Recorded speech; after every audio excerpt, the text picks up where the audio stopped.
الحمد للہ وکفا والصلاة والسلام علی من لا نبی بعد اما بعد فاعوذ باللہ من الشیطان الرجیم بسم اللہ الرحمن الرحیم فإن آمنوا بمثل ما آمنتم به فقد اهتدوا وقال اللہ تعالی محمد رسول اللہ والذین معه اشداء علی الکفار رحماء بینہم تراہم رکعا سجدا یبتغون فضلا من اللہ ورضوانا سیماہم فی وجوہہم من اثر السجود ذالک مثلہم فی التوراۃ ومثلہم فی الانجیل کزرع اخرج شطأه فآزره فاستغلظ فاستوى على سوقه يعجب الزراع ليغيظ بهم الكفار قال النبي صلى الله عليه وسلم فاطمة سيدة النساء أهل الجنة قال النبي صلى الله عليه وسلم لعلي رضي الله تعالى عنه أنت مني بمنزلة هارون من موسى وقال النبي صلى الله عليه وسلم الحسن والحسين سيدا شباب أهل الجنة آمنت بالله صدق الله العظيم وصدق رسوله النبي الكريم ونحن على ذلك من الشاهدين والشاكرين والحمد لله رب العالمين اللهم صل على محمد وعلى آل محمد كما صليت على إبراهيم وعلى آل إبراهيم إنك حميد مجيد اللهم بارك على محمد وعلى آل محمد كما باركت على إبراهيم وعلى آل إبراهيم إنك حميد مجيد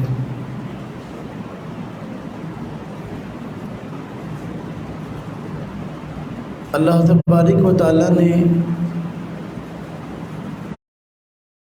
حضور نبی پاک صلی اللہ علیہ وسلم کو سارے جہانوں کے لیے، ساری دنیا کے لیے نبی اور رسول بنا کے بھیجا ہے۔ آپ کی اور آپ کی شریعت کی یہ خصوصیت ہے کہ آپ اور آپ کی لائی ہوئی شریعت کسی خاص شہر، کسی خاص قوم، کسی خاص قبیلہ کے لیے نہیں ہے، بلکہ آپ بھی سارے عالم کے لیے نبی ہیں، سارے جہان کے لیے نبی ہیں، اور آپ کی شریعت بھی سارے جہان کے لیے راہ ہدایت ہے۔ آپ سے پہلے جتنے انبیاء علیہم السلام تشریف لائے، ان کے ساتھ یہ معاملہ نہیں تھا۔ ان کی شریعت کسی خاص علاقہ کے لیے، کسی خاص قوم کے لیے، کسی خاص خطہ کے لیے تھی، جبکہ آپ صلی اللہ علیہ وسلم کو اللہ تبارک و تعالیٰ نے سارے جہانوں کے لیے شریعت دے کے بھیجا ہے، سارے انسانوں کے لیے شریعت دے کے بھیجا ہے۔ چونکہ آپ عالمی نبی ہیں اور آپ کی ذمہ داری تھی کہ سارے جہان میں، ساری دنیا میں دین کو پہنچائیں، اس لیے اللہ تبارک و تعالیٰ نے آپ کو جو ساتھی دیے، آپ کو جو شاگرد دیے، آپ کو جو براہ راست ایمان لانے والے افراد دیے، وہ بھی اس کوالٹی کے تھے، وہ بھی اس لیول کے تھے کہ نہ صرف یہ کہ خود دین کو سیکھتے، بلکہ دین سیکھنے کے بعد پوری دنیا میں دین پھیلانے اور سکھانے کی صلاحیت رکھتے تھے۔ ہم سب کا یہ عقیدہ اور نظریہ ہے کہ حضور نبی پاک صلی اللہ علیہ وسلم جتنے دین کی آپ کی امت کو ضرورت تھی، سارے کا سارا دین حضور نبی پاک صلی اللہ علیہ وسلم اپنی امت کو دے کر گئے ہیں، اور سارے کا سارا دین آپ صلی اللہ علیہ وسلم سے محفوظ کرنے والے، حاصل کرنے والے جو حضرات ہیں ان کو صحابہ کرام اور اہل بیت علیہم الرضوان کہا جاتا ہے۔ حضور نبی پاک صلی اللہ علیہ وسلم چونکہ عالمی نبی ہیں، اور آپ کی یہ فکر تھی کہ جو دین آپ لے کے آئے ہیں پوری دنیا میں پھیل جائے، تو اللہ تبارک و تعالیٰ نے یہ فکر حضور نبی پاک صلی اللہ علیہ وسلم کے ذریعے صحابہ کرام میں منتقل کر دی، اور صحابہ کرام پوری دنیا میں، اہل بیت علیہم الرضوان نے پوری دنیا میں اسلام کے پھیلانے کے لیے اپنی جان، اپنا مال، اپنا وقت خرچ کیا ہے۔ آج اگر ہم مسلمان ہیں اور ہمارے ارد گرد اسلام نظر آ رہا ہے، تو یہ در حقیقت صحابہ کرام اور اہل بیت علیہم الرضوان کی محنت ہے، وگرنہ ہمارا یہ خطہ، یہ تو ہندوستان ہے، اور یہاں کے رہنے والے لوگ عام طور پر ہندو ہیں یا اس کے بعد سکھ ہیں، تو اس خطے کو ہندوستان کہتے ہیں۔ یہاں کے رہنے والے لوگ ہندو تھے، اور ہندو اگرچہ کوئی مستقل دین نہیں ہے، لیکن باہر کا یہ ہندو مذہب اسلام کے آنے سے پہلے ہی موجود تھا۔ تو اگر صحابہ کرام رضوان اللہ تعالی علیہم اجمعین اور اہل بیت علیہم الرضوان محنت نہ کرتے، تو آج یہ خطہ ہندوستان کا سارا ہندو ہوتا۔ یہاں کے رہنے والے اگر کروڑوں کی تعداد میں مسلمان ہیں، تو یہ صحابہ کرام اور اہل بیت علیہم الرضوان کی محنت ہے کہ انہوں نے اپنے گھروں سے نکل کر اپنے آسائشوں کو، اپنی راحتوں کو قربان کر کے ہم تک اس دین کو پہنچایا، جس کی وجہ سے میں اور آپ کے آباء و اجداد مسلمان ہوئے، اور اس کی وجہ سے آج ہم مسلمان ہیں۔ تو امت مسلمہ کی دنیا میں عظیم ترین محسن طبقات میں سب سے پہلے صحابہ کرام اور اہل بیت کا شمار ہوتا ہے۔ یہ امت مسلمہ کے سب سے خیر خواہ اور سب سے عظیم ترین طبقے ہیں، اور یہ حضور نبی پاک صلی اللہ علیہ وسلم کی محنت ہے۔ درخت اپنے پھل سے پہچانا جاتا ہے۔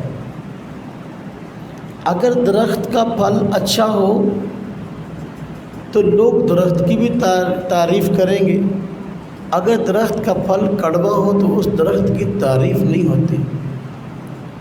پھل درخت کی محنت ہوتا ہے، تو اپنا درخت کی پہچان اپنے پھل سے ہوتی ہے۔ حضور نبی پاک صلی اللہ علیہ وسلم کا پھل صحابہ کرام اور اہل بیت ہے، اور حضور نبی پاک صلی اللہ علیہ وسلم کی محنت ہے یہ حضرات۔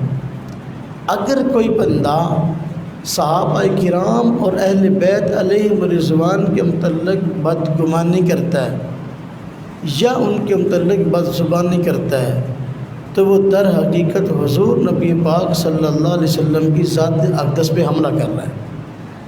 کیوں؟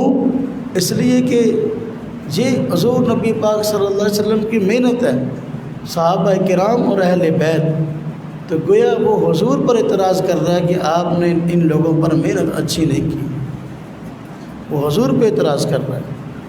اگر کوئی بندہ صحابہ کرام سے عقیدت نہیں رکھتا اور صحابہ کرام کو برا سمجھتا ہے یا برا کہتا ہے، اہل بیت علیہم الرضوان کو برا کہتا ہے یا برا سمجھتا ہے، در حقیقت وہ حضور نبی پاک صلی اللہ علیہ وسلم کو برا کہتا ہے۔ وجہ اس کی یہ کہ اس سے اس طرف خود بخود ذہن جاتا ہے کہ وہ یہ تاثر دینا چاہتا ہے کہ حضور نبی پاک صلی اللہ علیہ وسلم برے لوگوں کے ساتھ رہتے ہیں۔ آپ صلی اللہ علیہ وسلم کا اٹھنا بیٹھنا اچھے لوگوں کے ساتھ نہیں، برے لوگوں کے ساتھ۔ انسان کی پہچان اپنے مجلس والوں سے ہوتی ہے، انسان کی پہچان ان لوگوں سے ہوتی ہے جن کے ساتھ اٹھتا اور بیٹھتا ہے۔ دیکھو آج ہم جس معاشرے میں رہتے ہیں، اگر ہم ایسی صورتحال پہ ہے کہ کوئی بندہ ہمارے ساتھ اٹھنے بیٹھنے والے لوگوں کو برا بھلا کہتا ہے، جن کے ساتھ ہمارا اٹھنا بیٹھنا ہے ان کو برا کہتا ہے، تو در حقیقت وہ آپ کو یہ سنا رہا ہے کہ آپ بھی اچھے نہیں ہیں۔ وہ کہے بھی ہاں بھی میں جاننا تو میں آپ کو جانتا ہوں، آپ سب اکٹھے ہو، ہاں جی میں سب آپ کے ٹولے کو جانتا ہوں، شرابی ہو، کبابی ہو، جواری ہو، بدکار ہو، زانی ہو۔ اب وہ کسی خاص بندے کو نہیں کہہ رہا ہے، وہ سب کو کہہ رہے ہیں۔ وہ اس کو جو سنا رہا ہے در حقیقت اس کو کہہ رہا ہے کہ تمہارا اٹھنا بیٹھنا اچھے لوگوں کے ساتھ نہیں ہے۔ حضور نبی پاک صلی اللہ علیہ وسلم کے جو ساتھی ہیں، جن کے ساتھ حضور نبی پاک صلی اللہ علیہ وسلم کے 24 گھنٹے گزرتے تھے، وہ صحابہ کرام اور اہل بیت علیہم الرضوان ہیں۔ اگر کوئی بندہ صحابہ کرام اور اہل بیت علیہم الرضوان کے متعلق بری رائے رکھتا ہے یا بری سوچ رکھتا ہے یا ان کے متعلق ان کو برا بھلا کہتا ہے، تو در حقیقت یہ حضور نبی پاک صلی اللہ علیہ وسلم کو برا کہہ رہا ہے کہ آپ صلی اللہ علیہ وسلم کا اچھے لوگوں کے ساتھ اٹھنا بیٹھنا نہیں تھا۔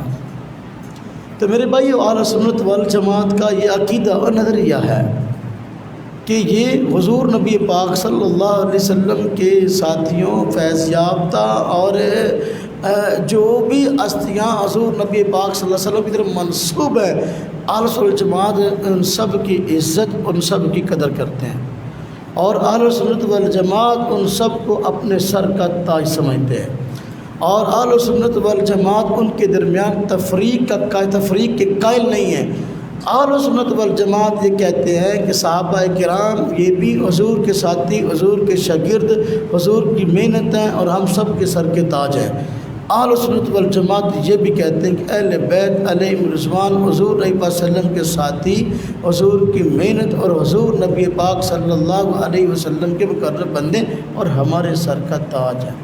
اہل سنت والجماعت نہ ان کے متعلق بدگمانی رکھتے ہیں اور نہ بد زبانی کرتے ہیں۔ صحابہ کرام اور اہل بیت علیہم الرضوان کے درمیان صحابہ کرام، ہم اہل سنت والجماعت ان کے درمیان تفریق کے قائل نہیں ہیں کہ ہم ان میں سے کسی ایک کو برا کہیں اور ان میں سے کسی دوسرے کو اچھا کہیں۔ ان کے درمیان تقابل بنتا ہی نہیں ہے۔ آپ پورا قرآن کریم کھول کے دیکھ لیں، پورے کا پورا قرآن کریم، اور حضور نبی پاک صلی اللہ علیہ وسلم کی مبارک سیرت کھول کے دیکھ لیں، نہ قرآن نے کہیں صحابہ کرام اور اہل بیت کے درمیان تفریق کی ہے، اور نہ حضور نبی پاک صلی اللہ علیہ وسلم نے صحابہ کرام اور اہل بیت کے درمیان کوئی تفریق کی ہے۔ تفریق کا مطلب کہ کسی ایک کے فضائل کا قائل ہونا اور دوسرے کے متعلق بدگمانی یا بدزبانی کرنا، نہ قرآن اس کا قائل ہے، نہ حضور نبی پاک صلی اللہ علیہ وسلم کی پوری مبارک زندگی جو ہے اس سے یہ بات ملتی ہے۔ قرآن اور حضور نبی پاک صلی اللہ علیہ وسلم کی مبارک زندگی یہی بتاتی ہے کہ ان دونوں کے درمیان کوئی تفریق نہیں ہے، ان دونوں کے درمیان کسی قسم کا کوئی تقابل نہیں ہے۔ تو جو بندہ ان کے درمیان تفریق کا قائل ہے وہ سیدھے کا سیدھا جو ہے صراط مستقیم سے ہٹا ہوا ہے، اور اللہ تبارک و تعالیٰ کی نگاہ میں اور حضور نبی پاک صلی اللہ علیہ وسلم کی نگاہ میں مجرم ہے۔ تو میرے بھائیوں، صحابہ کرام اور اہل بیت علیہم الرضوان کے متعلق باتیں بنیادی سمجھیں، پہلے سمجھیں صحابی کسے کہتے ہیں، پھر سمجھیں کہ اہل بیت کسے کہتے ہیں، تاکہ پھر آگے اگلی بات کو سمجھنا آسان ہو جائے۔ توجہ کر لینا، صحابی کسے کہتے ہیں؟ صحابی اس شخصیت کو کہتے ہیں جس نے براہ راست حضور نبی پاک صلی اللہ علیہ وسلم کی زیارت کی، آپ کی صحبت سے شرف یاب ہوئے اور حضور نبی پاک صلی اللہ علیہ وسلم پر ایمان لائے ہیں، اور اسی ایمان کی حالت میں ان کی وفات ہوئی ہے۔ یہ صحابی ہے، یہ صحابی ہے۔ قرآن کریم نے صحابہ کرام کی طرف فرمایا اولئک هم الراشدون، یہ لوگ ہیں ہدایت یافتہ۔ قرآن کریم میں اللہ پاک نے ان کی طرف فرمایا اولئک هم المفلحون، یہ لوگ ہیں کامیاب۔ تو صحابی کہتے ہیں اس شخصیت کو ہاں جی کہ جس کے دل میں ایمان کوٹ کوٹ کے بھرا ہو۔ قرآن نے ان کے متعلق کہا اولئک کتب فی قلوبہم الایمان، یہی لوگ ہیں جن کے دلوں کے اندر اللہ پاک نے ایمان کوٹ کوٹ کے بھر دیا، ایمان کی مہر لگا دی، ایمان لکھ دیا۔ یہ قرآن کہتا ہے، وہ صحابہ کرام ہیں۔ توجہ کرے ذرا، تو صحابہ کرام، صحابی لفظ واحد ہے، صحابہ کرام اس کی جمع ہے۔ تو صحابی وہ جس نے حضور کی صحبت اختیار کی، حضور نبی صلی اللہ علیہ وسلم کو ایمان کی حالت میں دیکھا اور اسی پر اس کی وفات ہوئی اور قرآن نے اس کی اشارے بیان کی ہیں، وہ صحابی ہے۔ اس کے بارے میں قرآن رضی اللہ عنہ و رضوا عنہ کہا کہ اللہ ان سے راضی ہوا اور وہ اللہ سے راضی ہے۔ یہ صحابہ کرام ہیں جن کے بارے میں اللہ پاک نے فرمایا وَأَعَدَّ لَهُمْ جَنَّاتٍ تَجْرِی تَحْتَهَا الْأَنْہَارُ، کہ اللہ پاک نے ان کے لیے جو ہے وہ ایسے باغات تیار کر رکھے جن کی نہریں چلتی ہیں۔ یہ صحابی ہے۔ جو بات یاد رکھنا، آج لوگ بسا اوقات دو باتوں کو الجھانے کی کوشش کرتے ہیں۔ کہتے ہیں کہ بعض صحابہ کرام منافق تھے، نعوذ باللہ، بعض صحابہ دین میں مخلص نہیں تھے۔ میرے بھائیوں، اگر کوئی بندہ صحابی ہے تو اس کے بارے میں یہ بات کہنا ہی سراسر جھوٹ ہے کہ وہ منافق تھا۔ اس کے بارے میں کہنا ہی جو ہے جھوٹا کہ وہ بندہ 2 نمبر تھا۔ اس لیے قرآن نے کہا اولئک کتب فی قلوبہم الایمان۔ صحابیت اور منافقت کبھی جمع نہیں ہو سکتی۔ جو بندہ منافق ہے کبھی صحابی نہیں ہو سکتا، 1 منٹ کے لیے بھی نہیں ہے، 1 سیکنڈ کے لیے بھی صحابی نہیں ہے۔ جو بندہ منافق کبھی صحابی نہیں ہو سکتا اور جو صحابی ہے وہ کبھی منافق نہیں ہو سکتا۔ یہ دونوں چیزیں آپس میں جمع نہیں ہو سکتی۔ صحابیت اور منافقت، ان میں زمین و آسمان کا فرق ہے۔ آگ اور پانی، شاید آگ اور پانی کبھی جمع ہو سکتے ہو لیکن صحابیت اور منافقت کبھی جمع نہیں ہو سکتی۔ صحابیت یہ حضور نبی پاک صلی اللہ علیہ وسلم کے ساتھ اخلاص کا نام ہے، مخلص ہونے کا نام ہے۔ جو منافق ہے، منافق وہ کبھی حضور نبی پاک صلی اللہ علیہ وسلم اسلام کے ساتھ کبھی مخلص رہا ہی نہیں ہے۔ منافق اسے کہتے ہیں جس کے دل کے اندر کفر ہو، اسلام کے خلاف نفرت ہو، حضور کے خلاف نفرت ہو، قرآن کے خلاف نفرت ہو، مسلمانوں کے خلاف نفرت ہو اور انکار ہی انکار ہو۔ وہ دل سے کسی چیز کو قبول کرنے کو تیار نہ ہو لیکن زبان سے کہے کہ میں مسلمان ہوں، زبان سے کہے میں حضور کو مانتا ہوں، زبان سے کہے میں قرآن کو مانتا ہوں، دل اس کا اس بات کی گواہی نہ دے۔ رب تعالیٰ کی ذات اقدس یہ دلوں کے بھیدوں کو جانتی ہے، انہ علیم بذات الصدور، اللہ تعالیٰ دلوں کے بھیدوں کو جانتے ہیں۔ اللہ پاک صحابہ کرام کو بھی جانتے تھے، منافقین کو بھی جانتے تھے۔ اللہ پاک نے صحابہ کرام کی بھی نشاندہی کی ہے اور ان کے ایمان کی گواہی دی ہے اور منافقین کی نشاندہی کی ہے اور ان کے کفر کی نشاندہی کی۔ اللہ پاک نے صحابہ کرام کے متعلق فرمایا فَإِنْ آمَنُوا بِمِثْلِ مَا آمَنْتُمْ بِهِ فَقَدِ اهْتَدَوْا۔ صحابہ کرام کو فرمایا یہ کافر لوگ اگر اس طرح کا ایمان لائیں اے صحابہ جس طرح کا تم ایمان لائے ہو تو پھر ہدایت پہ آئیں گے۔ اگر صحابہ کرام ایمان میں مخلص نہ ہوتے تو اللہ پاک قرآن کریم میں یہ بات نہ کرتا۔ اس سے یہ بات ثابت ہوئی کہ صحابہ کرام کھرے پکے مومن تھے۔ اگر کسی بندے کو اس دور میں مومن کہہ سکتے تھے تو وہ صحابہ کرام تھے اور اہل بیت تھے۔ یہ صحابیت ہے۔ اور منافق، اللہ پاک نے منافقین کے متعلق کیا فرمایا؟ اللہ پاک نے فرمایا سورہ منافقون اذا جاءک المنافقون قالوا نشهد انک رسول اللہ۔ منافق لوگ جب آپ کے پاس آئیں اور آ کر کہیں کہ ہم اس بات کی گواہی دیتے ہیں کہ آپ اللہ کے رسول ہیں، آگے کیا فرمایا؟ ہاں جی، اللہ تو جانتا ہے کہ آپ اللہ کے رسول ہیں لیکن یہ منافق لوگ جھوٹ بولتے ہیں، منافق لوگ جھوٹ بولتے ہیں۔ تو اللہ تبارک و تعالیٰ نے مومنین، صحابہ کرام اور منافقین کے درمیان واضح فرق بیان کیا ہے۔ آج جو بندہ کہتا ہے کہ صحابہ کرام یہ ایمان میں مخلص نہیں تھے، یہ سارے 2 نمبر لوگ تھے، قرآن کریم کو جھٹلا رہا ہے، اس وجہ سے مسلمان کیسے ہوگا؟ مسلمان کیسے ہوگا؟ اللہ پاک نے قرآن کریم بتایا منافقین ایک چھوٹا سا گروہ تھا، ایک چھوٹا سا گروہ تھا جو مدینہ طیبہ کے اندر رہتا تھا، اور اس کا تعلق حضور نبی پاک صلی اللہ علیہ وسلم کی مدنی زندگی کے ساتھ ہے، مکی زندگی کے ساتھ نہیں ہے۔ فتنہ منافقین، نفاق کا فتنہ یہ مدینہ طیبہ میں پیدا ہوا ہے۔ مکہ مکرمہ میں کوئی ایک بندہ بھی منافق نہیں تھا، بلکہ حضور نبی پاک صلی اللہ علیہ وسلم 13 سال اگر مکہ مکرمہ میں رہی ہیں اور آپ صلی اللہ علیہ وسلم نے وہاں تعلیم دی ہے، تو وہاں پر 2 طرح کے بندے تھے، یا مسلمان یا سیدھے سیدھے کافر۔ وہاں نفاق تھا ہی نہیں، ایک بندہ ہی بطور سیمپل بھی بندہ تاریخ سے منافق نہیں پیش کر سکتا، یا سیدھے سیدھے مسلمان یا سیدھے سیدھے کافر۔ وہاں مقابلہ مشرکین مکہ کے ساتھ تھا، اور دوسری طرف مومن کھڑے مسلمان تھے۔ یہی وجہ اب حضرت بلال ان کی جو تکلیفیں ہیں، حضرت یاسر ان کی تکلیفیں ہیں، حضرت سمیہ ان کی جو ایمان کے لیے تکلیفیں ہیں، ہاں جی، سیدنا ابوبکر صدیق ان کے لیے ان کی جو قربانیاں ہیں، ہاں جی، مکی دور کی قربانیاں، یہ سب قربانیاں یہ بتاتی ہیں کہ مسلمانوں کے اندر مکہ مکرمہ میں کوئی منافق نہیں تھا، بلکہ مکہ مکرمہ میں جتنے مسلمان کہلانے والے سارے کے سارے ایمان میں سچے تھے۔ سمجھ آئی؟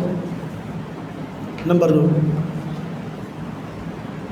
مدینہ طیبہ میں جو لوگ مسلمان تھے اور انہوں نے حضور نبی پاک صلی اللہ علیہ وسلم اور اسلام اور مسلمانوں کا ساتھ دیا، اور حضور نبی پاک صلی اللہ علیہ وسلم کو مشکل گھڑی میں اپنے پاس آنے کی دعوت دی، ان کو انصار کہتے ہیں۔ کیا کہتے ہیں؟ یہ صحابہ مکہ سے چل کر مدینہ کے یہ مہاجرین ہیں، اور جو وہاں موجود تھے وہ کون ہیں؟ انصار ہیں۔ تو اللہ تبارک و تعالیٰ نے انصار کے بھی مومن ہونے کی گواہی دی ہے، مہاجرین کے مومن ہونے کی بھی گواہی دی ہے۔ انصار کو انصار کہتے ہیں اس لیے کہ انہوں نے حضور کی نصرت کی مدد کی، اسلام کی نصرت کی اور مدد کی، مسلمانوں کی مدد کی اور نصرت کی، ان کو انصار کہتے ہیں۔ اگر وہ مومن نہ ہوتے ابھی بھی قرآن ان کو انصار نہ کہتا، کبھی قرآن ان کو انصار۔ آپ دیکھیے قرآن کریم ان کے متعلق کیا کہہ رہا ہے۔ قرآن کریم السابقون الاولون من المہاجرین والانصار، ایمان میں پہل کرنے والے مہاجر ہوں یا انصار ہوں، والذین تبعوہم بإحسان، اور وہ جو ان کی پیروی میں نیکی کے اس کام میں آگے بڑھے ہیں اور انہوں نے بھی ایمان قبول کیا، رضی اللہ عنہم ورضوا عنہ، اللہ تعالیٰ ان سے راضی اور وہ اللہ سے راضی۔ اب دیکھو سیدھی صاف 2 اور 2 4 کی طرح یہ بات واضح ہے۔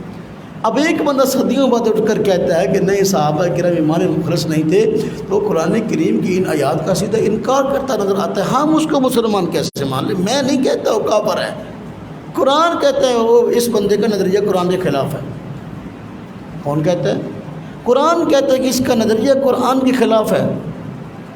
تو نفاق کہاں کا فتنہ ہے؟ مدنی دور کا، اور مدینہ والے سارے منافق تھے، اور جو صحابہ کرام پر منافقت کی بات کرتا ہے وہ سارے انصار صحابہ کو منافق کہتا ہے۔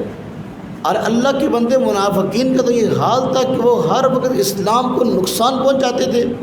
اگر انصار منافق تھے، انہوں نے حضور کو اس مشکل گھڑی میں اپنے پاس کیسے بلایا؟ اس مشکل گھڑی کے اندر سارے عرب والوں کی مخالفت کیسے مول لے لی؟ منافقت ہوتی تھی، کبھی بھی حضور کو دعوت نہ دیتے، کبھی بھی صحابہ کرام کو دعوت نہیں دیتے، ہمارے پاس آ جاؤ، ہمارا جان مال ہر چیز آپ کے لیے وقف ہے۔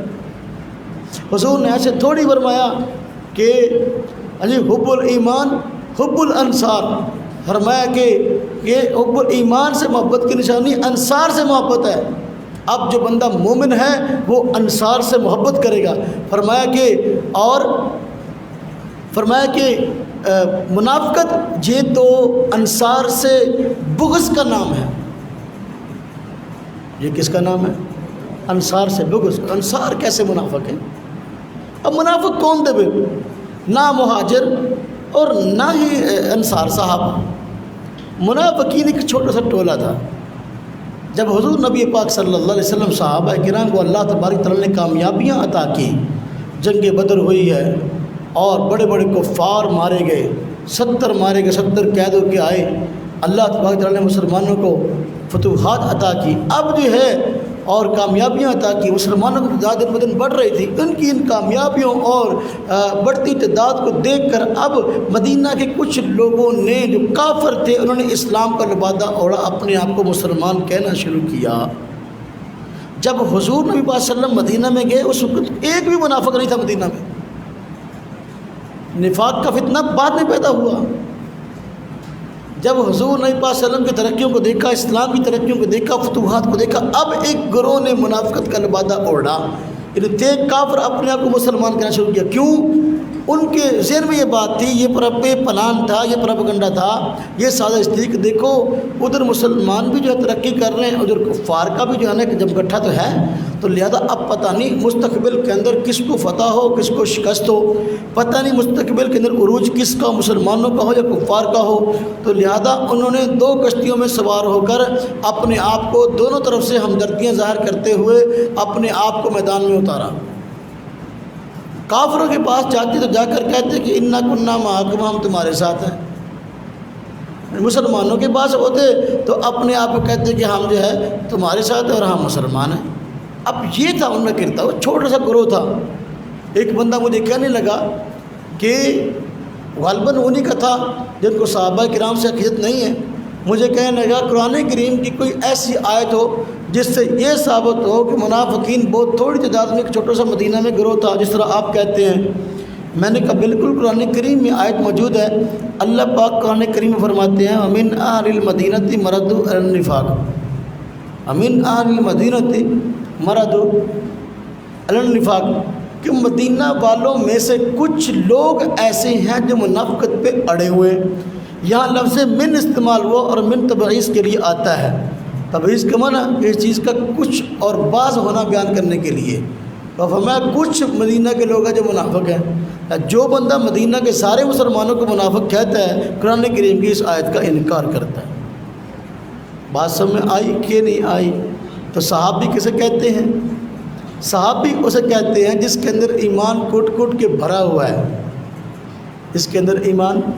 اب دیکھو اللہ پاک صحابہ کرام کی طرف فرماتا ہے رضی اللہ عن المؤمنین اذ یبایعونک تحت شجرہ، صلح حدیبیہ کے موقع پر حضرت عثمان کے بدلہ کے لیے حضور نبی پاک صلی اللہ علیہ وسلم کے ہاتھ بیعت کی صحابہ کرام نے، اللہ پاک فرماتے ہیں لقد رضی اللہ عن المؤمنین اذ یبایعونک تحت شجرہ، اللہ پاک راضی ہو گیا مومنین سے جس وقت یہ بیعت کر رہے تھے آپ سے درخت کے نیچے۔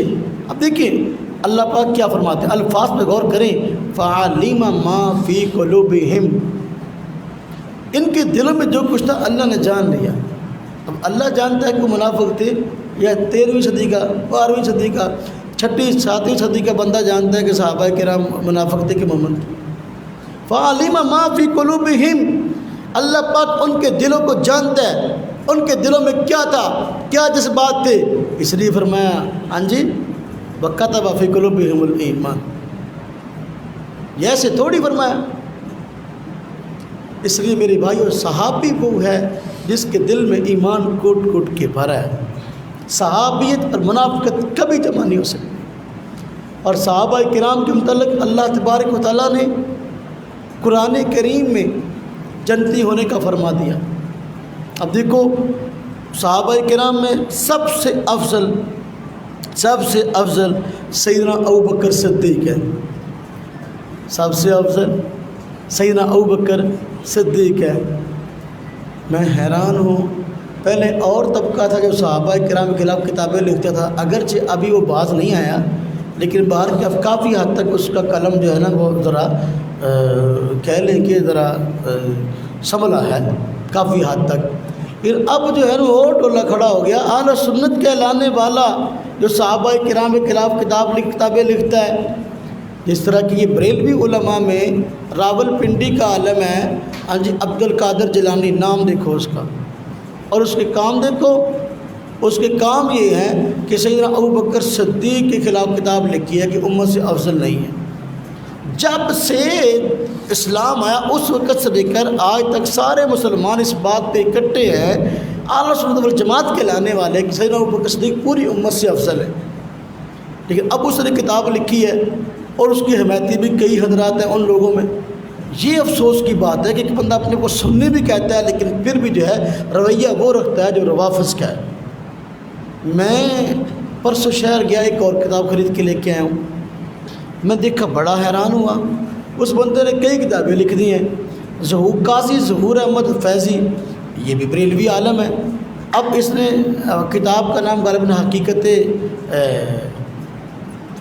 فضیلت اس طرح کا نام ہے، ذہن سے نکل کے موٹی کتاب ہے، پڑھی ہے، میں آپ کو دکھا دیتا ہوں، دفتر سے لے کے آؤ، شاپ پر پڑا ہے میز کے اوپر، اس کے اندر کتاب ہے موٹی ساری لال جلد کی، ظہور احمد فیضی۔ اب اس نے کتاب لکھی ہے اور یہ بھی سیدنا ابوبکر صدیق کے خلاف لکھی ہے کہ امت سے افضل نہیں ہے۔ میں حیران ہوں، ایک بندہ اپنے آپ کو سنی کہتا ہے، ایک بندہ اپنے آپ کو کہتا ہے کہ بھائی میں اسلام کا ترجمان ہوں اور اہل سنت والجماعت کا نظریات رکھتا ہوں، لیکن پھر کتابیں لکھتا ہے اور پھر اس پہ تعلی بازی بھی ہے۔ اہل سنت والجماعت شروع سے لے کر آج تک ان کا متفقہ اور اجماعی موقف رہا ہے کہ سیدنا صدیق اکبر رضی اللہ تعالیٰ عنہ پوری امت سے افضل ہیں، اور سب سے زیادہ اگر مومن بندہ کے پکا کھرا سچا جگہ کھڑکا بجا کے مومن ابوبکر صدیق کا کون ہے؟ اللہ پاک نے سیدنا ابوبکر صدیق رضی اللہ تعالیٰ عنہ کو قرآن پاک میں صحابی فرمایا ہے۔ 1,00,000 سے زیادہ صحابہ کرام ہیں، 1,00,000 سے زیادہ صحابہ کرام ہونے کے باوجود کسی ایک کو بھی سوائے ابوبکر صدیق کسی کو صحابی قرآن نے نہیں کہا۔ یہ ابوبکر صدیق کی خصوصیت ہے اور ان کی فضیلت ہے کہ اللہ تبارک و تعالیٰ نے جو ہے سیدنا ابوبکر صدیق رضی اللہ قرآن پاک میں صحابی فرمایا۔ وہ جو واقعہ ہے کہ حضور نبی پاک صلی اللہ علیہ وسلم ابوبکر صدیق رضی اللہ عنہ کے ساتھ مکہ مکرمہ سے نکلے ہجرت والا واقعہ اور غار میں آ کر پناہ لی ہے۔ اب اس موقع پر اللہ پاک نے قرآن کریم کی آیات اتاری ہیں، فرمایا اذ یقول لصاحبہ لا تحزن ان اللہ معنا۔ ہاں جی، یہ کہ کافر ڈھونڈتے ہوئے آ گئے اور ابوبکر صدیق رضی اللہ تعالیٰ عنہ نے جب دیکھا کہ آوازیں آ رہی ہیں اور نیچے سے پاؤں بھی نظر آ رہے تھے، فرمایا حضور مجھے آپ کی فکر ہو رہی ہے۔ یہ نہیں کہا حضور مجھے اپنی فکر ہو رہی ہے، یہ ابوبکر صدیق ہے، حضور مجھے آپ کی فکر ہو رہی ہے کہ یہ آپ کو نقصان نہ پہنچائیں۔ تو حضور نے فرمایا لا تحزن ان اللہ معنا، لا تحزن ان اللہ معنا، آپ پریشان نہ ہوں، اللہ ہمارے ساتھ ہے۔ اس یقول لصاحبہ، اب اللہ پاک نے ابوبکر صدیق کو صحابی فرمایا ہے، اس طرح ابوبکر صدیق رضی اللہ عنہ کی صحابیت کا منکر یہ سیدھا مسلمان نہیں ہے۔ جو ابوبکر صدیق کو صحابی منافق کہتا ہے نعوذ باللہ۔ اب دیکھو قرآن کہتا ہے صحابی ہے اور وہ کہتا ہے نہیں صحابی نہیں ہے، اور کہتا ہے یا کہتا ہے صحابیہ اور منافق ہے۔ ہم کہتے ہیں صحابیت اور منافقت کبھی جمع ہی نہیں ہو سکتی، صحابیت اور منافقت کبھی جمع نہیں ہو سکتی، بلا شبہ یہ بات غلط ہے۔ اب دیکھو یہ کتاب ہے حقیقت تفضیل ظہور احمد فیضی، اب یہ لاہور سے چھپی ہے اور اس کا عنوان ابوبکر صدیق صحابی نہیں ہے۔ اس میں قرآن کریم کی آیات، احادیث، اسلاف ان کی باتوں کو توڑ مروڑ کے نہایت دجل اور فریب سے جو ہے نا اپنی باتوں کو بنوانے کی کوشش کی گئی، حالانکہ اس چیز کا تعلق نہ قرآن سے ہے نہ حدیث کے۔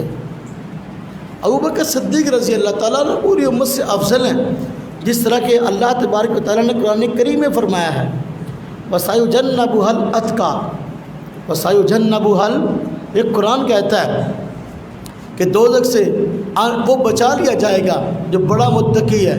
اتقا اسی کا اس میں تفصیل ہے، اور اس میں تفصیل اور مبالغہ میں فرق ہے، آپ حضرات جانتے ہیں اس میں تفصیل مبالغہ میں کیا فرق ہے۔ اس میں مبالغہ کے اندر کسی چیز کے اندر مصدری معنی کی زیادتی کا اعتراف ہوتا ہے لیکن کسی دوسرے سے تقابل نہیں ہوتا، لیکن اس میں تفصیل کے اندر مصدری معنی کی زیادتی مانی آتی ہے لیکن بنسبت دوسروں کے۔ اتقا کا مطلب یہ ہے کہ اتقى الناس، ہاں جی، دنیا جہان کے جتنے لوگ ہیں تمام لوگوں میں سب سے بڑا متقی ابوبکر صدیق ہے۔ بات سمجھ میں آئی کہ نہیں؟ افریت کیسے نہ ہوگی، لیکن باہر کیا میں تو بنیادی بات سمجھانا چاہتا ہوں کہ اہل سنت والجماعت کا صحابہ کرام اور اہل بیت علیہم الرضوان کے متعلق موقف کیا ہے۔ اس چیز کو سامنے رکھیں کہ صحابہ کرام عموماً اللہ رب العزت کو رضی اللہ عنہ و رضوا عنہ فرمایا. صحابہ کرام دیکھیں اگر ہم صحابہ کرام کے درمیان درجات کے قائل ہیں. باہر کے تمام صحابہ مومن ہیں, ہم کہتے ہیں تمام صحابہ مومن ہیں, تمام صحابہ جنتی ہیں. امت میں سب سے افضل سیدنا ابوبکر صدیق ہے, سب سے افضل. پھر حضرت عمر فاروق کا توجہ کرنا, پھر حضرت عثمان ہیں, پھر حضرت علی ہیں, پھر حضرت جن کو ہم خلفائے راشدین کہتے ہیں, جن کی خلافت علی منہاج النبوہ ہے, حضور نبی پاک صلی اللہ علیہ وسلم کے بتائے ہوئے طرز کے مطابق ہے. یہ خلفائے راشدین ہیں اور ان چاروں خلفاء کو ہم اسلام کا ترجمان سمجھتے ہیں.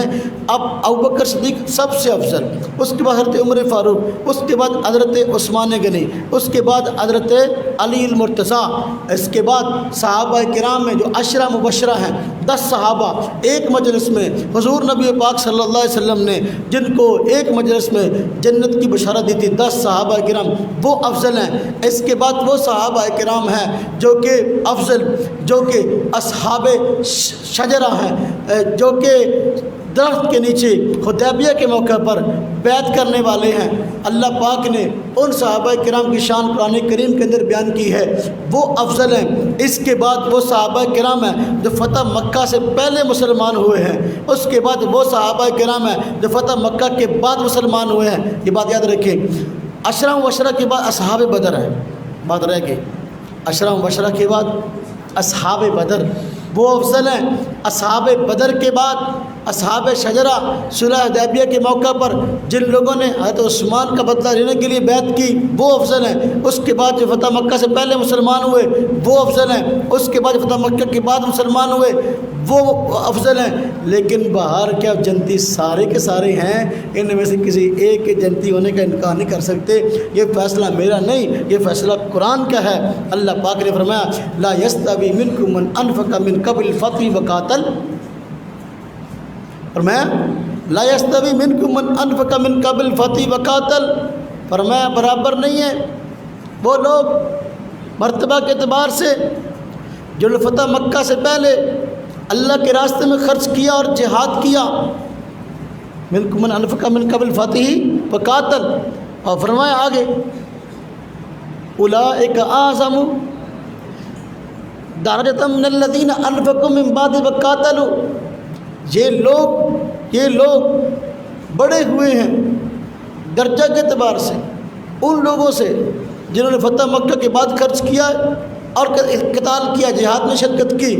فرمایا لیکن پہلے افضل ہیں دوسروں سے. کلم وعد اللہ الحسنہ, یہ یاد رکھنا.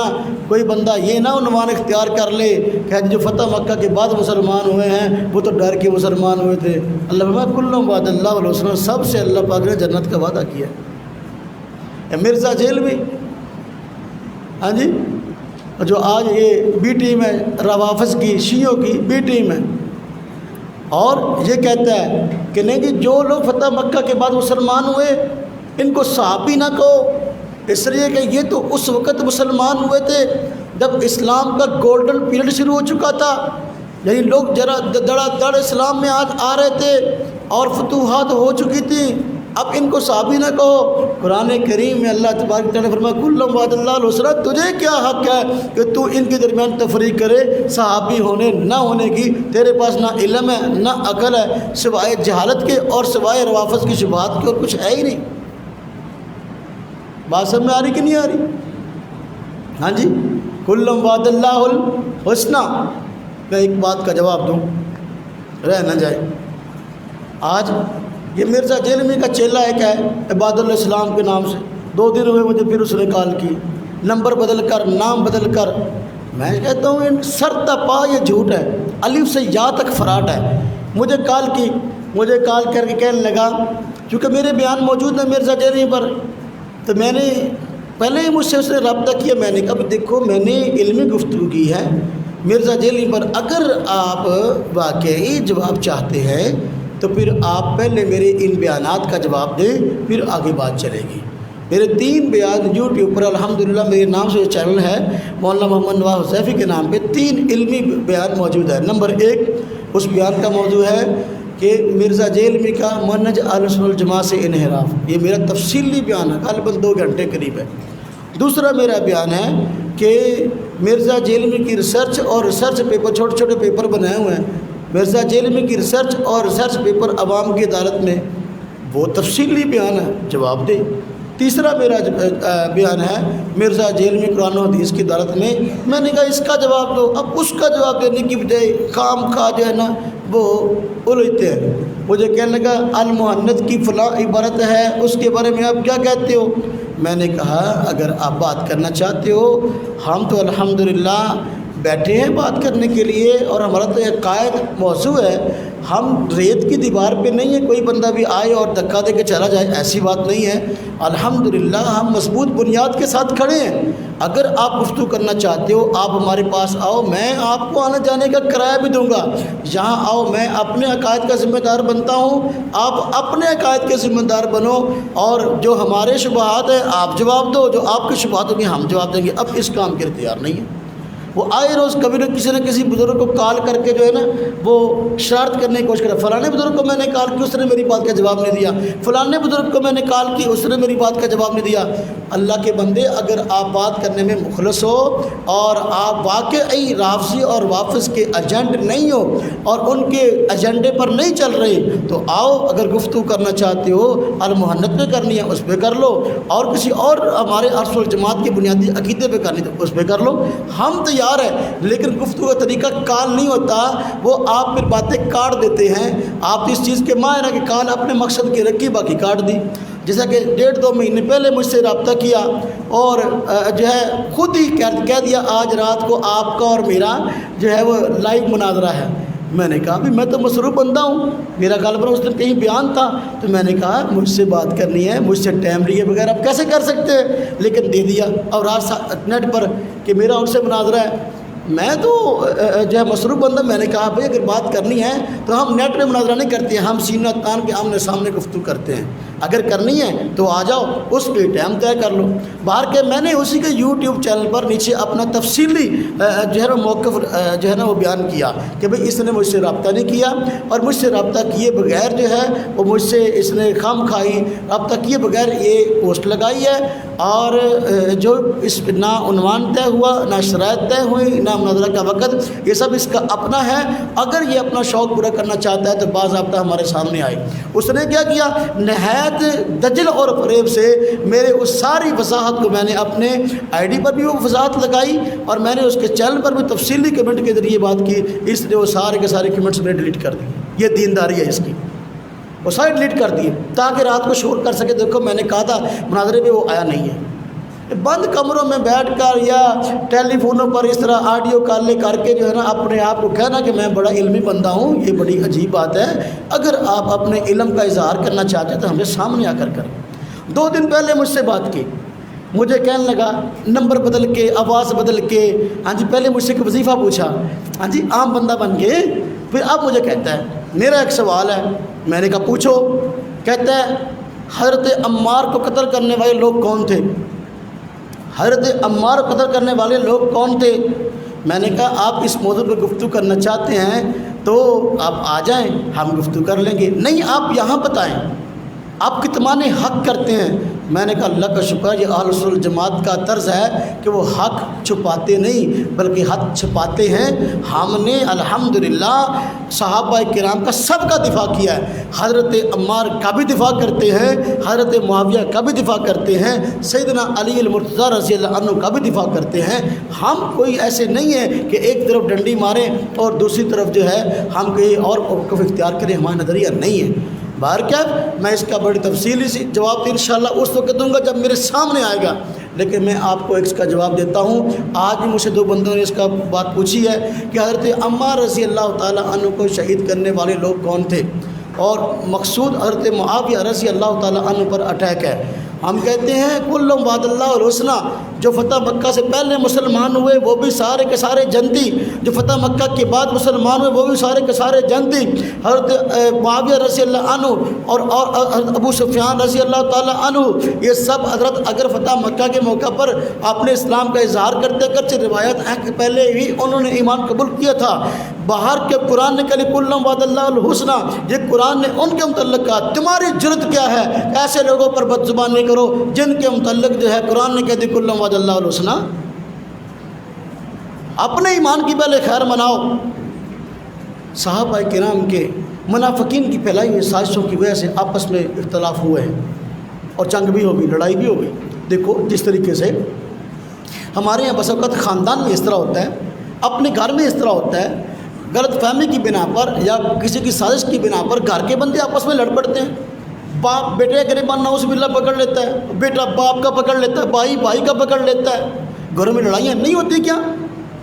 بس اوقات اغیار دوسروں کی، خاندان والوں، قبیلے والوں کی، محلے والوں کی اور لوگوں کی شرارتیں ہوتی ہیں، اس کی وجہ سے بھائی سے بس اوقات سال نہیں بولتا ہے، ایسے منافقوں سازشیں ہوتی ہیں۔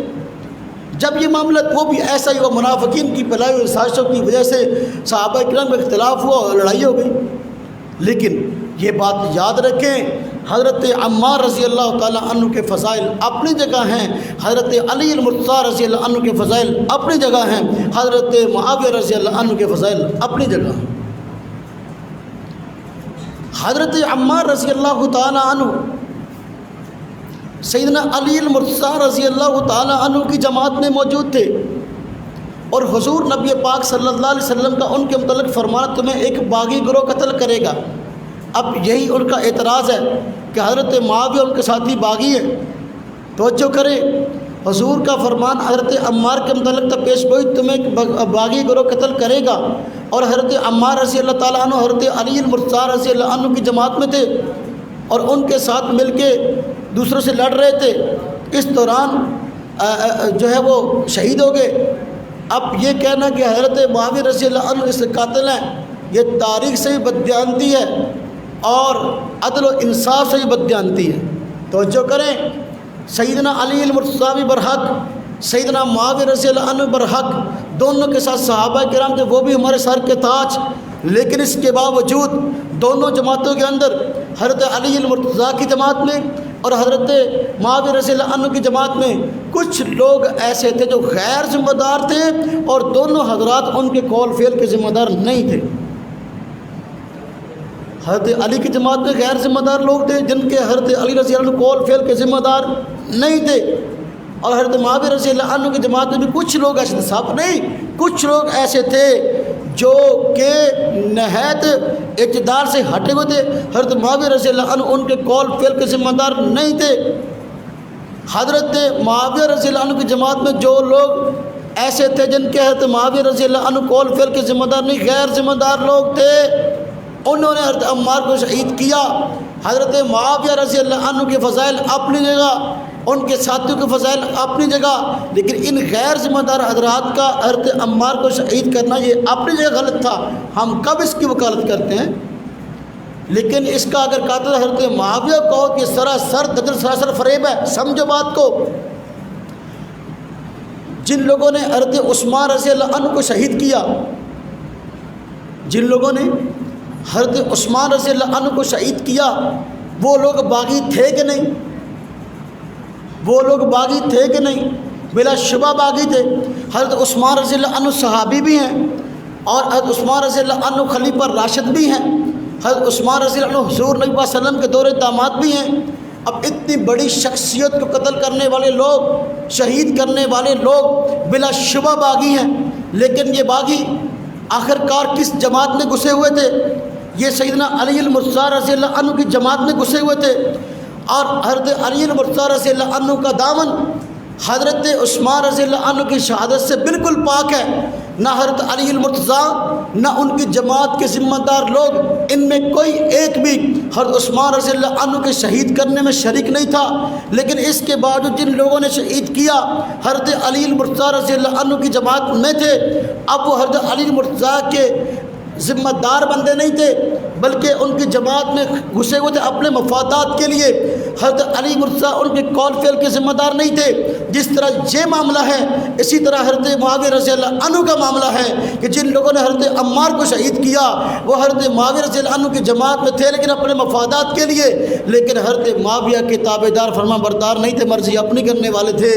اگر تم کہتے ہو اس چیز کا ذمہ دار کہ حضرت عمار کو شہید کیا حضرت معاویہ، کیوں ان کی جماعت میں شریک تھے، نعوذ باللہ، اللہ مجھے معاف کرے، نہ میرا یہ موقف، نہ میرے اسلاف کا یہ موقف، نہ سنت والجماعت کا یہ موقف کہ حضرت علی المرتضیٰ رضی اللہ عنہ کی جماعت میں قاتلین عثمان گھسے ہوئے تھے اور وہ اپنی کاروائیاں کرتے تھے۔ آپ مجھے بتائیں کیا کوئی کہہ سکتا ہے اس نظریے کی بنا پر کہ حضرت عثمان کے قاتل حضرت علی ہیں؟ کیوں قاتلین اس جماعت میں گھسے ہوئے تھے؟ نہ، ہم اعتدال کا رستہ اختیار کرتے ہیں۔ جس طرح حضرت علی المرتضیٰ رضی اللہ تعالیٰ عنہ ان لوگوں کے قول فعل کے ذمہ دار نہیں جنہوں نے حضرت عثمان کو شہید کیا حالانکہ آپ کی جماعت میں گھسے ہوئے تھے، اسی طرح حضرت معاویہ رضی اللہ عنہ ان لوگوں کے قول فعل کے ذمہ دار نہیں ہیں کہ جن لوگوں نے حضرت عمار کو شہید کیا باوجود اس کے کہ وہ آپ کی جماعت میں گھسے ہوئے تھے۔ بات سمجھ میں آئی کہ نہیں آئی؟ اب جو تمہارا جواب وہ ہمارا جواب ہے۔ آپ کو کیا پتہ علم کسے کہتے ہیں؟ آپ کو کیا پتہ حق کیا ہے؟ آپ ہمیں کہتے ہیں کتمان حق کرتے ہو، ارے کتمان حق تو تم کرتے ہو جو کہ روافت سے پڑھ کر دلیلیں سیکھ کر پھر آ کر اہل سنت کے پلیٹ فارم پہ اس کو بیان کرتے ہو۔ کتمان حق کی سب سے بڑی علامت تو یہ ہے، مرزا جیل میں اس کے چیلوں کا یہی طرز ہے۔ باہر کیف میں کہیں اپنے موضوع سے دور نہ نکل جاؤں، میں سمجھا رہا تھا صحابہ کرام کسے کہتے ہیں، صحابہ کرام کسے کہتے ہیں؟ تمام صحابہ کرام جنتی، تمام صحابہ کرام جنتی۔ یہ میں نہیں کہہ رہا، یہ قرآن کہہ رہا ہے، کل وعد اللہ الحسنہ۔ اب یہ قرآن کہہ رہا ہے جو بندہ جنتی بندے پر کچڑ اچھالتا ہے اس کا تو کچھ بھی نہیں جائے گا۔ اللہ پاک کو پتہ تھا کہ جنگیں ہونی ہیں، اللہ پاک کو پتہ لڑائی ہونی ہے، لیکن اس کے باوجود کیا فرمایا؟ کل وعد اللہ الحسنہ۔ اللہ پاک تو عالم الغیب ہے نا، میں بھی نہیں جانتا عالم الغیب، آپ بھی نہیں جانتے عالم الغیب، آپ بھی جانتے علم غیب کو، آپ بھی عالم الغیب نہیں، میں بھی عالم الغیب نہیں، لیکن اس کے باوجود اللہ پاک جانتے ہیں۔ لیکن اس کے بعد فرمایا کل وعد اللہ الحسنہ۔ اپنے ایمان کی خیر مناؤ اور اپنی آخرت کی خیر مناؤ۔ جب کان پکڑائے جائیں گے، جوتے لگیں گے نا، اس وقت ہوش ٹھکانے آئے گی بھی ان چیزوں کو پھیلانے کا اور ایسے نظریات کو اختیار کرنے کا نتیجہ کیا ہے۔ دوسرا گروہ اہل سنت والجماعت کا جو سرتاج ہے اور ہم ان کو اپنا امام مقتدا مانتے ہیں، وہ اہل بیت علیہم الرضوان ہے۔ اہل بیت یہ بھی اسلام کے ترجمان، ہمارے سر کا تاج اور سارے کے سارے جنتی ہیں۔ ان میں سے کوئی ایسا نہیں ہے جو اللہ تبارک تعالیٰ کا اور حضور نبی پاک صلی اللہ علیہ وسلم کا پسندیدہ نہ ہو۔ لیکن پہلے سمجھو اہل بیت کہتے کس کو ہیں؟ اہل بیت کہتے کس کو ہیں؟ اہل بیت کہتے کس کو ہیں؟ بیت کا معنی ہوتا ہے گھر، اہل بیت کا معنی گھر والے، مراد حضور نبی پاک صلی اللہ علیہ وسلم کے گھر والے، مراد حضور نبی پاک صلی اللہ علیہ وسلم کے۔ توجہ کر لیں، میں جو باتیں بتاتا ہوں نا، یہ آپ کو سینکڑوں صفحات نکالنے کے بعد یہ باتیں ملیں گی اور پتہ نہیں پھر آپ کی سمجھ میں آئے کہ اوپر سے گزر جائے۔ اگر آج سمجھ رہے ہو کل کو کسی کو سمجھانے والے بن جاؤ گے۔ اہل بیت کا معنی حضور کے گھر والے۔ اب اہل حضور کے گھر والے کون ہیں؟ سب سے پہلے گھر آباد ہوتا ہے گھر والی سے۔ کس سے آباد ہوتا ہے؟ گھر والی سے۔ اللہ پاک آپ سب کی شادیاں کرائے۔ ہاں جی، جب آپ لوگوں کی شادیاں ہوں گی، ہاں جی، تو آپ کا گھر، ہاں جی، شادی خانہ آبادی۔ جب شادی خانہ آبادی ہوتی ہے تو سب سے پہلے گھر کو کون آباد کرتا ہے؟ گھر والی۔ تو لہذا گھر والوں میں سب سے پہلے کون شامل ہوتا ہے؟ بیوی۔ کون شامل ہوتا ہے؟ بیوی۔ لہذا اب اہل بیت میں سب سے پہلے کون شامل ہوں گے؟ حضور نبی پاک صلی اللہ علیہ وسلم کی بیویاں، حضور نبی پاک صلی اللہ علیہ وسلم کی بیویاں۔ ہاں جی، اب ظلم دیکھو، یہ مرزا جیلمی، اس کے جو استاد ہیں جتنے روافظ ہیں یہ شیعہ ہیں، شیعہ حضرات روافظ کہتے ہیں، روافظ بھی کہتے ہیں کہ یہ اہل بیت میں حضور نبی پاک صلی اللہ علیہ وسلم کی بیویاں شامل نہیں ہیں لیکن اولاد شامل ہے۔ بیویاں شامل نہیں ہیں، لیکن یہ بات نہ صرف عقل کے خلاف ہے، نہ صرف عرف کے خلاف ہے، قرآن کے بھی خلاف ہے، ہر اعتبار سے بندہ کہتا ہے بھی اس کا کوئی توق ہی نہیں بنتا۔ روافض شیعہ حضرات کہتے ہیں کہ حضور کی بیویاں اہل بیت نہیں، لہذا اہل بیت کے جو فضائل آئے ہیں حضور کی بیویوں پر فٹ نہیں ہوتے، یہ منافقت ہے۔ حضور نبی پاک صلی اللہ علیہ وسلم کی بیویوں کے ساتھ بغض رکھا جائے، اور جب کہ قرآن حضور نبی پاک صلی اللہ علیہ وسلم کی بیویوں کے فضائل بیان کرتا ہے، قرآن میں اللہ پاک نے فرمایا یا نساء نبی لستن کاحد من النساء، اے نبی کی بیویوں تم جو ہے عام عورتوں کی طرح نہیں ہو، ان کے خاص فضائل ہیں۔ اب قرآن کریم خود بتاتا ہے کہ حضور نبی پاک صلی اللہ علیہ وسلم کی بیویاں اہل بیت میں شامل ہیں۔ اللہ پاک نے اس رکوع کے سورہ احزاب کے اندر رکوع کے اندر حضور نبی پاک صلی اللہ علیہ وسلم کی بیویوں کو ازواج کو مخاطب کر کے ان کے متعلق احکام کو بھی نازل کیا، ان کی شان کو بھی بیان کیا۔ اللہ پاک نے یہ بھی فرمایا وَأَزْوَاجُ أُمَّهَاتُهُمْ، حضور کی بیویاں امت کی مائیں ہیں۔ اب اللہ پاک نے فضائل بھی بیان کیے اور مسائل بھی بیان کیے۔ اسی رکوع کے اندر جہاں فضائل اور مسائل ہیں، اللہ پاک حضور کی بیویوں کو متوجہ کرتے ہوئے فرماتے ہیں انما یرید اللہ لیذھب عنکم الرجس اہل البیت، کہ اللہ پاک چاہتے ہیں ہر قسم کی گندگی کو تم سے دور کر دیں اے نبی کے گھر والوں۔ جب قرآن پاک کی اس سے پہلی آیتیں ساری کی ساری حضور کی بیویوں کے متعلق ہیں اور اس کے بعد والی آیتیں حضور کی بیویوں کے متعلق ہیں، تو یہ آیت کس کے متعلق ہوگی؟ حضور کی بیوی کے متعلق۔ اب رافضی اور رافضی نما ذیل یہ کہتا ہے کہ نہیں، اس آیت میں فضیلت جو ہے حضور کی بیویوں کی نہیں ہے بلکہ اولاد کی ہے۔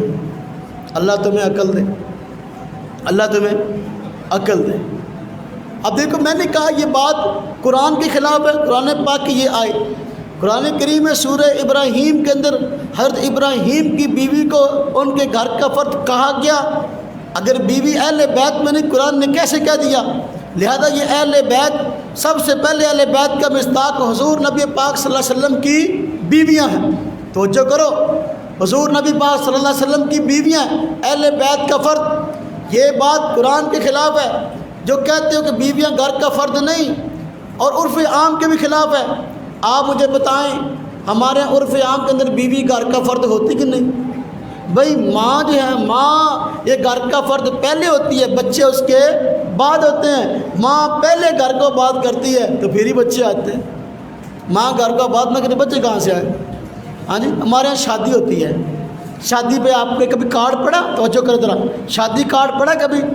جو آپ کا عزیز، آپ کا دوست، آپ کا رشتہ دار ہے، وہ آپ کو اور آپ کے گھر والوں کو شادی پہ بلانا چاہتا ہے تو وہ یوں لکھتا ہے شادی کارڈ کے اوپر، مثلاً کہتا ہے کہ بھائی وسیم صاحب بما اہل و عیال، وسیم صاحب بما اہل و عیال۔ اب کیا مطلب ہے کہ وسیم صاحب خود بھی آئیں، اپنی گھر والی کو بھی لے کے آئیں، اپنے بچوں کو بھی لے کے آئیں، یہی مطلب ہے نا؟ اہل و عیال کے اندر سارے شامل ہوتے ہیں۔ ہاں جی، اب اگر وسیم صاحب یہ کریں کہ شادی پہ خود چلے جائیں، اپنے بچوں کو لے جائیں اور گھر والی کو نہ لے کے جائیں، آگے میزبان پوچھے ہاں جی آپ معاشر تشریف لے آئے، سب لوگ آئے ہیں؟ کہ جی ہاں جی میں خود تو آیا ہوں، میری بچے بھی آئے ہیں، لیکن گھر والی نہیں آئی۔ کیوں؟ اس لیے کہ میرے گھر کا فرد نہیں ہے۔ میزبان کیا کہے گا؟ بھیا اللہ کے بندے کیوں نہیں ہے؟ ہاں جی انیانے کتوں آ گئے میرے، کیونکہ بیوی گھر والی نہیں ہے تھی ایک کڑا بھی۔ ہاں جی وسیم صاحب کو متعلق کہتا ہوں سمجھانے کے لیے، آنٹی تو نکلے ہیں۔ ہاں جی مطلب پہلے بیوی گھر کا فرد ہوتی ہے۔ عام بندہ یہ سمجھتا ہے کہ بما اہل و عیال کا مطلب بیوی پہلے آئے، گھر والی پہلے آئے شادی میں، بچے آتے ہیں آئے نہیں آئے۔ دیکھو نا جی، ہوتا نہیں ہمارے یہاں کہ شادی پہ جاتے ہیں تو میاں بیوی عام طور پر جاتے ہیں، اور بچوں کو اگر زیادہ ہو تو ایک دو کو لے جاتے ہیں۔ بچوں کو سب کو نہیں لے کے جاتے بلکہ ایک دو کو لے جاتے ہیں تاکہ اتنے جا کے کام خراب نہ ہوئے، اور کیا نہیں تو روپیہ 500 دینا سے 2000 کی روٹی کھا گئے۔ ہاں جی، تو بچوں میں سے پھر کسی کو چھوڑ جاتے ہیں، لیکن میاں بیوی عموماً جاتے ہیں اگر بما اہل و عیال دعوت ہو تو بیوی گھر کا فرد تو پہلے ہے۔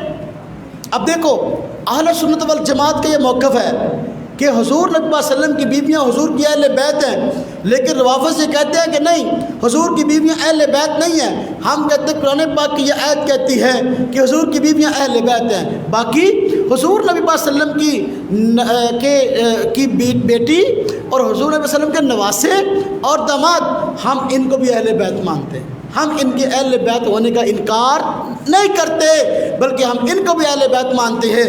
ان کا اہل بیت ہونا کہاں سے ثابت ہے؟ جب قرآن کریم میں تو اہل بیت فرمایا گیا حضور کی بیویوں کو، تو پھر آپ کی بیٹی، نواسے اور داماد حضرت سیدنا علی المرتضیٰ رضی اللہ عنہ، ان کو اہل بیت کہاں فرمایا گیا؟ ان کو اہل بیت فرمایا گیا حدیث پاک میں۔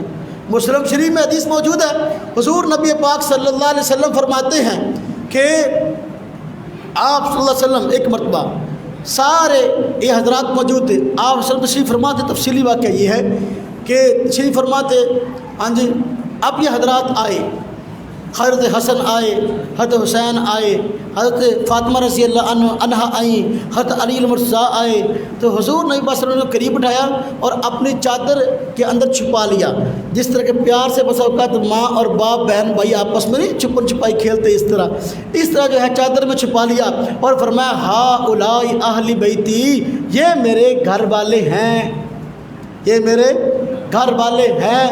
اب حضور نبی پاک صلی اللہ علیہ وسلم جب حضرت علی المرتضیٰ کو اہل بیت فرما دیا، حضرت فاطمہ کو اہل بیت فرما دیا اور حضرت حسن حضرت حسین کو اہل بیت فرما دیا، کسی مسلمان کی ضرورت ہے کہ ان کو اہل بیت سے نکال سکے؟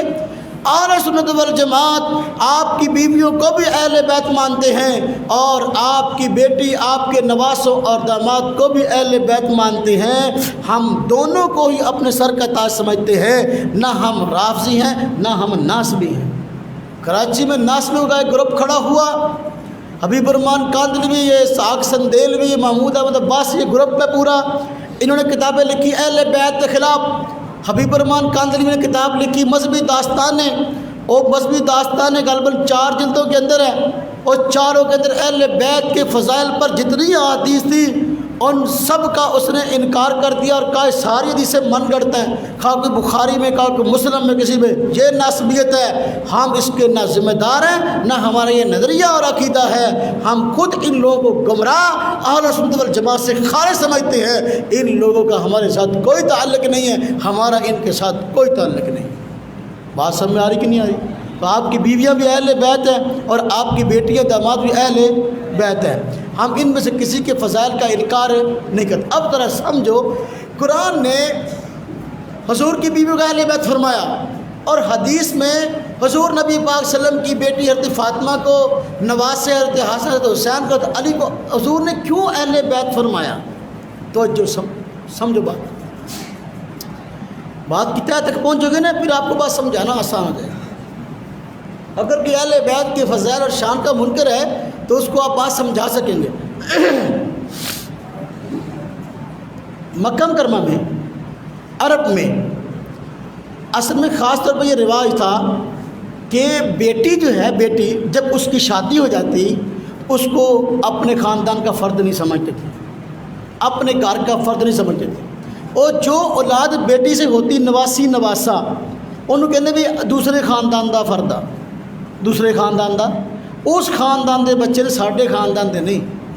داماد کو اپنے خاندان کا فرد نہیں سمجھتے تھے، اس کو اپنے لیے عار سمجھتے تھے۔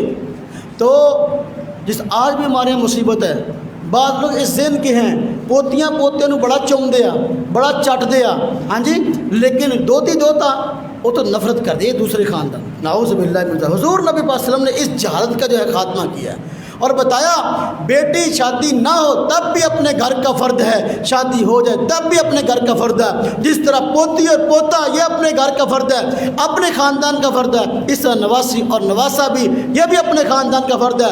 حضور نبی صلی اللہ علیہ وسلم نے بتایا جس طرح اپنا بیٹا اپنے گھر کا فرد ہے، داماد بھی بیٹے کی طرح ہے، یہ بھی اپنے خاندان کا فرد ہے، اپنے گھر کا فرد ہے۔ اس غلط فہمی کو دور کرنے کے لیے بات ارشاد فرمائی۔ بات سمجھ میں آئی کہ نہیں آئی؟ تو ہم اہل بیت کو بھی مانتے ہیں اور صحابہ کرام کو بھی مانتے ہیں۔ اچھا، اہل بیت کے ساتھ محبت کا عنوان اختیار کر کے صحابہ کرام کے ساتھ دشمنی مول لینا اور صحابہ کرام پہ تنقید کرنا کبھی بھی تاریخ میں اہل حق کا شیوہ نہیں رہا۔ جو اہل سنت کے پلیٹ فارم پہ کام کرتا ہے، جس طرح کہ یہ ظہور احمد فیضی ہے، اس کی ایک کتاب حضرت معاویہ کے خلاف بھی ہے، یہ بکواسات کرتا ہے اور اس نے وطیرہ صحابہ کرام پر تنقید کا جو ہے وہ شروع کیا ہوا ہے۔ اہل بیت سے محبت کا نام لے کے، یا مرزا جیلوی اس نے اہل بیت سے محبت کا عنوان اختیار کر کے صحابہ کرام کے خلاف بغض پھیلانا شروع کیا ہوا ہے۔ یہ اہل سنت والجماعت کا شیوہ نہیں ہے، بلکہ یہ اہل سنت والجماعت کے مخالفین روافض کا شیوہ ہے۔ وہ بندہ یا براہ راست رافضی ہے یا روافض کا ایجنٹ ہے، اس بندے کو اہل سنت والجماعت کبھی نہ سمجھے، کبھی سنی نہ سمجھے، چاہے وہ اپنے آپ کو لاکھ مرتبہ سنی کہے، چاہے اپنے آپ کو لاکھ مرتبہ سنی کہے۔ اہل بیت سے محبت یہ ہمارے بنیادی نظریات میں سے ہے۔ اب جو لوگ اہل بیت سے محبت کی بات کرتے ہیں، اب دیکھیں ذرا، حضور دے نواز سے نہ محبت نہیں کرتے۔ ایک مجھے کہنے لگا رافضی حضور کے نواسوں سے محبت نہیں کرتے۔ میں نے کہا آپ حضور کے نواز سے محبت کرتے ہیں؟ مجھے کہنے لگا ہاں جی محبت کرتے ہیں۔ میں نے کہا نہیں۔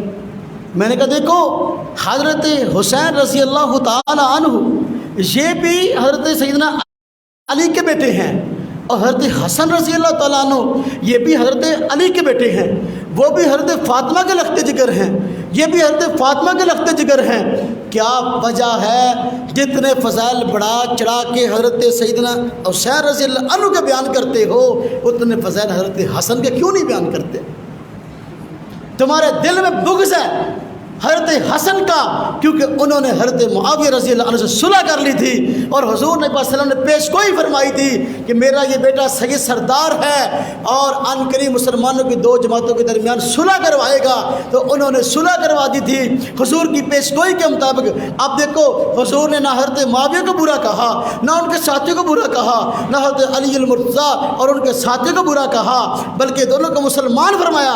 آج جو لوگ کہتے ہیں دو جماعتیں آپس میں لڑ رہی تھی، ایک طرف حضرت معاویہ کی جماعت، دوسری طرف حضرت علی کی جماعت، اسلام اور کفر کی لڑائی تھی۔ ان کو چاہیے کہ اس حدیث کی روشنی میں اپنے ایمان کا جائزہ لیں۔